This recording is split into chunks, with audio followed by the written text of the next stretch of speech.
नमस्कार दोस्तों, ये सवाल मेरे ज़हन में बहुत बार आया कि ऐसा क्यों होता है कि हमेशा ईवी जीत जाती है। कोई भी ड्रैग रेस आती है, मतलब ईवीज़ के लिए पहले टेस्ला ने भी ड्रैग रेस करी। मतलब हर कोई ड्रैग रेस करके दिखाता है ईवी की पेट्रोल इंजन के साथ या फिर डीजल इंजन के साथ। मैं कुछ क्लिप्स भी लगा रहा हूँ जिसमें आप देख पा रहे होगे कि यहाँ पे भी बार बार जो लोग हैं वो भी रेस दिखाते हैं। लेकिन क्या रीज़न है इसके पीछे का कि ईवी जीतती है वो race most of the time. EV अगर जीत भी रही है तो क्यों जीत रही है, क्या रीज़न है इसके पीछे का। और मतलब मैंने इसके एग्जांपल के लिए मैंने दोनों नेक्सॉन को ही लिया है। नेक्सॉन ईवी और नेक्सॉन पेट्रोल को हम कंपेयर करेंगे। इसकी रेस की जो है क्लिप वो मैं लगा दूंगा यहाँ पे।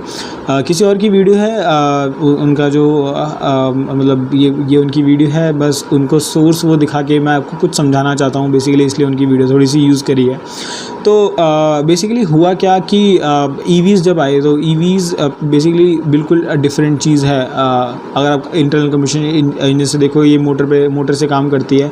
इसके अंदर एक बैटरी लगी हुई है जो कि इस कंट्रोलर को पावर देता है और फिर कंट्रोलर मोटर को गाइड करता है कि कैसे चलना है। और कंट्रोलर लेता है inputs from driver side. Driver उसे इनपुट देता है कि कितनी तेज़ मोटर चलानी है, कितनी तेज़ नहीं चलानी है। वैसे ही कुछ पेट्रोल में इंजन में होता है। वहाँ पे इंजन लगा है मोटर की जगह और इनपुट दे रहा है ड्राइवर अगेन, और इनपुट जा रहा है ईसीयू को। ईसीयू चला रहा है, ईसीयू सेंसर्स के अकॉर्डिंग और एक्चुएटर्स के अकॉर्डिंग सारा काम करवा रहा है उससे, और जो एनर्जी स्टोर हो रही है वो पेट्रोल टैंक में हो रही है। लेकिन इंजन और मोटर के चलने के तरीके बहुत अलग हैं, जिसकी वजह से ये चेंजेस आते हैं। मैं पहले टेक्निकल स्पेसिफिकेशन कंपेयर कर लेता हूँ। मैंने यहाँ पे लिखा है, आपके लिए पीछे आप देख सकते हो, आपके लिए वहाँ पे लिखा है, लेकिन मैं कुछ अपने पास भी लिख के बैठा हूँ तो मैंने वहाँ से आपको बताऊँगा। बेसिकली जब रेस हुई इन दोनों की तो देखा गया कि नेक्सॉन ईवी काफ़ी आगे रही उससे, मतलब 1-1.5 सेकंड आगे रही। लेकिन मैं आपको बताता हूँ डेटा के अकॉर्डिंग नेक्सॉन ईवी जो है 9.9 सेकंड में 0 to 100 कर लेती है। वही पेट्रोल जो है वो 13 सेकंड में लगभग ईवी जो 0 to 100 कर पाती है। तो फिर ये लगभग 3 सेकंड का जो डिफरेंस है वो काफ़ी बड़ा डिफरेंस होता है इन टर्म्स, अगर आप 0 to 100 की बात करो। और ये टेस्टेड वाला डेटा है और एक्चुअल में कहीं ना कहीं वेरी कर सकता है। तो अब बात करते हैं टेक्निकल स्पेसिफिकेशंस की। तो अपना जो नेक्सॉन ईवी है वो 127 bhp है, और पेट्रोल जो नेक्सॉन पेट्रोल है वो 118 bhp है। तो bhp जो है मतलब हॉर्स पावर जो है वो हमें ईवी में पहले ही ज़्यादा दे रखी है पेट्रोल की कंपैरिजन में। और पेट्रोल में एक ड्रॉबैक और है, वो at the rate of 5500 RPM पे जाके मिल रही है आपको, वो वाली जो आपकी पावर है वो। इसका एक बहुत बड़ा फैक्टर है जो कि मैं अभी आपको समझाऊंगा कि ऐसा क्यों हुआ। लेकिन पहले भी एक बार मैं सम अप कर देता हूं कि क्या क्या है इसकी स्पेसिफिकेशन। तो ईवी जो है वो आपकी 245 न्यूटन मीटर टॉर्क देती है, वहीं आपकी पेट्रोल सिर्फ 170 न्यूटन मीटर टॉर्क देती है, वो भी 1750 RPM पे जाके। अब जो क्या कहते हैं पेट्रोल है वो टर्बोचार्ज है, ईवी में ऐसा टर्बोचार्ज कुछ होता नहीं है। लेकिन इसमें भी मैंने लिखा है स्पोर्ट्स मोड। बेसिकली इसमें 3 मोड्स रहते हैं, जो इकोनॉमी मोड होता है, एक स्पोर्ट्स मोड होता है। तो ये जो स्पोर्ट्स मोड है इस पर मतलब कोडेड इस तरह से होता है कि जैसे आपको टर्बोचार्ज तो पता है, टर्बोचार्जर क्या करता है, इनलेट का प्रेशर बढ़ा देता है जिससे कि ज़्यादा अच्छे एयरफ्यूल मिक्सचर बने। वैसा ही जैसे कंट्रोलर क्या करता है, कंट्रोलर के अंदर 3 मोड्स होते हैं। अगर आपका इकोनॉमी मोड पे है तो उसके अंदर कोडिंग इस तरह से होगी कि वो ज़्यादा तेज़ ना भागे, ज़्यादा पीक करंट ना कंज्यूम करे। क्या होता है जब आप रेस देते हो तो मोटर एकदम से ज़्यादा एनर्जी लेती है, क्योंकि उसको इनिशियली टॉर्क ज़्यादा चाहिए होता है, तो वो इतने ज़्यादा एनर्जी लेती है तो वो बैटरी ज़्यादा पिएगी ना। लेकिन अगर हम वही बात करें, अगर मैंने इकोनॉमी मोड पर डाल दिया तो वो इतना ज़्यादा करंट लेने के लिए अलाउ ही नहीं करेगा, उसे कंट्रोलर देगा ही थोड़ा सा करंट, जिससे कि जो एक्सेलरेशन है वो थोड़ी सी कम मिलेगी आपको, लेकिन काम आपका चल जाएगा, अच्छी चलेगी, परफॉर्मेंस आपको प्रॉपर मिलेगी। लेकिन हाँ, स्पोर्ट्स मोड में ये होता है कि आपको परफॉर्मेंस ज़्यादा अच्छी मिलती है, आप ज़्यादा तेज़ एक्सेलरेट कर पाते हो। अब किलो की बात करें तो अपनी जो नेक्सॉन ईवी है वो 1400 लगभग किलो की आती है, और पेट्रोल है वो आपकी 1200-1300 केजीज़ में आ जाती है। तो इसमें 100 किलो जबकि ईवी में ज़्यादा है, तब भी ये ड्रैग रेस जीत रही है। ऐसा क्यों है वो भी बात करेंगे अभी। अपनी जो पेट्रोल इंजन है नेक्सॉन का वो 1.2 लीटर का 3 सिलेंडर पेट्रोल इंजन है। वहीं अगर हम बात करें नेक्सॉन ईवी में यूज़ होती है परमानेंट मैग्नेट सिंक्रोनस मोटर। इसका भी एक बहुत बड़ा रोल है जो कि मैं समझाऊंगा आपको अभी। तो अब आप देखो कि जो पेट्रोल इंजन होते हैं इसमें एक चीज़ मेंशन होती है, जब भी bhp मेंशन हो या फिर जब भी टॉर्क मेंशन हो कि एक एट द रेट इस RPM पे ये वाला टॉर्क मिलता है, एट द रेट इस RPM पे हमें ये वाली पावर मिलती है। तो वो इस कर्व के थ्रू आप देख सकते हो। आप देखो यहाँ पे ये कर्व जो है इसमें आप देख सकते हो यहाँ पे पावर दिखाई गई है और यहाँ पे इस वाली एक्सिस पे आपको आरपीएम दिखाया गया है। ये जो ब्लू वाला कर्व है ये टॉर्क है और ये जो रेड वाला कर्व है ये पावर है। तो एक पर्टिकुलर आरपीएम पे जाके टॉर्क मैक्सिमम मिलता है, एक पर्टिकुलर आरपीएम पे जाके पावर मैक्सिमम मिलती है। अब आपको समझाता हूँ ऐसा क्यों होता है। जब इंजन चलता है ना तो इंजन एक आरपीएम पे जाके वो टॉर्क दे पाता है।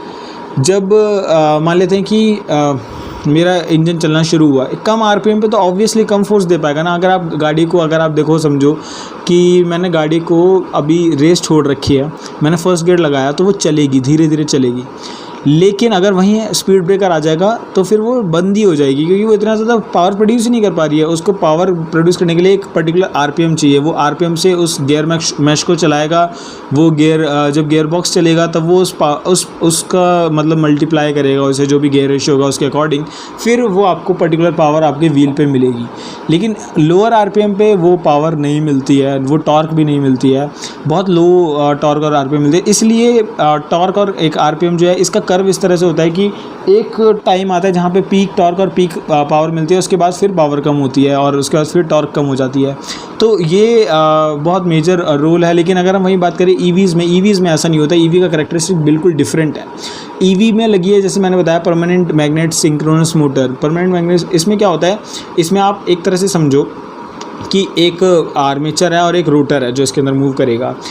आर्मेचर का काम है इस रोटर को अट्रैक्ट करके घुमाना। मतलब अगर पहले वो इधर है, इधर नॉर्थ पोल बन रहा है मैग्नेट का, तो इधर नॉर्थ पोल बनाएगा जिससे कि नॉर्थ पोल इस तरफ अट्रैक्ट होके आए, सामने इसके सामने आए, साउथ पोल इसके सामने आए। तो क्या होगा कि मतलब वो बेसिकली इसका काम है इस रोटर को अट्रैक्ट करता है वो घुमाने के लिए। अब वो अट्रैक्ट कैसे करता है, एक इस पर वोल्टेज होती है, जो वोल्टेज जब हम इस पर लगाते हैं तो जैसे आप बहुत बेसिकली मैं समझाने की कोशिश करता हूँ। आप समझो कि जब बहुत ज़्यादा हाई वोल्टेज की तार होती है तो वो आपस में चिपक जाती है। आप इवन कि एक ह्यूमन बॉडी तक उस इतनी हाई वोल्टेज पे चिपक सकती है, लेकिन लो वोल्टेज पे कोई कुछ कभी नहीं चिपकता। वो इस वजह से होता है कि अब आप इसी को समझो कि जब जितना ज़्यादा हाई वोल्टेज होगा उतना ज़्यादा हमें अट्रैक्शन मिलेगी मतलब उतना ज़्यादा हमारा रोटर उतनी जल्दी उसके अलाइन होने की कोशिश करेगा। मान लेते हैं आप मेरी ये नॉर्थ पोल है, ये साउथ पोल है। मान लेते हैं मैंने रोटर में इस आर्मेचर में इस तरह से नॉर्थ पोल साउथ पोल बनाया और ये मेरा रोटर है। रोटर में परमानेंट मैग्नेट लगी हुई है। इधर नॉर्थ पोल है, इस वाली फिंगर को नॉर्थ पोल है, इसको साउथ बोलते हैं। जैसे इधर नॉर्थ इधर साउथ था, अगर वो इस पोजीशन में है, अगर मैंने इसको वोल्टेज दी, इधर नॉर्थ इधर साउथ बना, तो क्या होगा कि ये इधर अट्रैक्ट होगा ना। अब जितनी ज़्यादा वोल्टेज दूंगा उतना ज़्यादा इधर मैग्नेटिक फील्ड जनरेट होगा, उतना ज़्यादा जल्दी अट्रैक्ट होगा। तो मतलब इसको कोई आरपीएम की ज़रूरत नहीं है, इसको मैक्सिमम टॉर्क 0 आरपीएम पे मिल जाता है। कोई आरपीएम शुरू भी ना हो, बस इसको एनर्जी मिली, वोल्टेज गई, इसको मैक्सिमम टॉर्क मिल जाएगा। तो इसलिए ये बहुत बड़ा रीज़न है जिसकी वजह से नेक्सॉन ईवी या फिर जो भी है ये बहुत जल्दी हमेशा रेस में जीत जाते हैं, अगर आपके लगभग कॉन्फ़िगरेशन सेम है तो।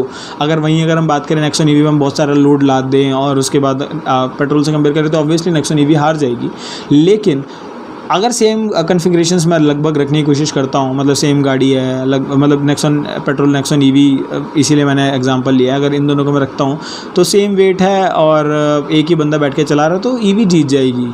तो यही रीज़न है कि 0 to 100 भी हमें नेक्सॉन ईवी में ज़्यादा मिल रहा है लेकिन नेक्सॉन पेट्रोल में कम मिल रहा है। ये बहुत मतलब इस चीज़ को समझना, आप इमेजिन करना थोड़ा सा मेरे हिसाब से मुश्किल रहा होगा आपके लिए कि किस तरह से नॉर्थ पोल और मतलब आर्मेचर जो होता है, मतलब जो कि शेल, मतलब आप एक तरह से मानो आपने अगर कोई भी मोटर खोल के देखी होगी, उसमें एक तरफ चारों तरफ वाइंडिंग रहती है और बीच में एक चीज़ घूम रही होती है। तो जो चारों तरफ रहती है, अगर आपने बहुत बेसिक मोटर खोली होगी तो उसमें मैग्नेट बाहर लगी होगी, किसी में मैग्नेट बीच में लगी होती है, किसी में मैग्नेट बाहर लगी होती है।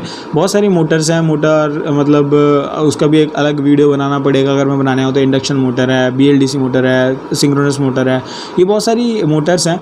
लेकिन अभी जो बात हुई परमानेंट मैग्नेट सिंक्रोनस मोटर जो कि इसमें यूज़ हो रही है, वैसे मेजरली अगर आप देखोगे टेस्ला वगैरह में इंडक्शन मोटर यूज़ होती है। इसमें परमानेंट मैग्नेट सिंक्रोनस मोटर अगर यूज़ हुई है तो मैंने उसको समझाया कि किस तरह से वो अट्रैक्ट करता है। जितना ज़्यादा वोल्टेज आप लगाओगे उतना ज़्यादा अट्रैक्ट करेगा और 0 आरपीएम पे ही आपको प्रॉपर टॉर्क मिलेगा, क्योंकि इसको तो सिर्फ वोल्टेज से मतलब है। लेकिन गाड़ी में क्या होता है, इंजन में एक पर्टिकुलर आरपीएम पे जाके आपको उतना टॉर्क मिलता है कि वो गाड़ी को इतनी मतलब मैक्सिमम टॉर्क मिलेगी या फिर मैक्सिमम पावर मिलेगी। तो ये रीज़न है जिसकी वजह से ईवी हमेशा रेस में जीत जाती है। होपफुली आपको वीडियो अच्छी लगी होगी। वीडियो अच्छी लगी तो प्लीज़ वीडियो को अपने दोस्तों शेयर ज़रूर करना। चैनल को सब्सक्राइब नहीं किया तो प्लीज़ चैनल को सब्सक्राइब कर देना। ऐसे ही बहुत बेहतरीन कंटेंट मैं चैनल पर डाल चुका हूँ। उम्मीद करता हूँ आपको पसंद आएगा, तो प्लीज़ वो कंटेंट भी जाके ज़रूर देखना। धन्यवाद दोस्तों मेरी वीडियोज़ को देखने के लिए। यूँ ही मेरी वीडियोज़ को देखते रहिए, शेयर करते रहिए, सब्सक्राइब करते रहिए। बस इतना ही तो चाहिए। धन्यवाद दोस्तों।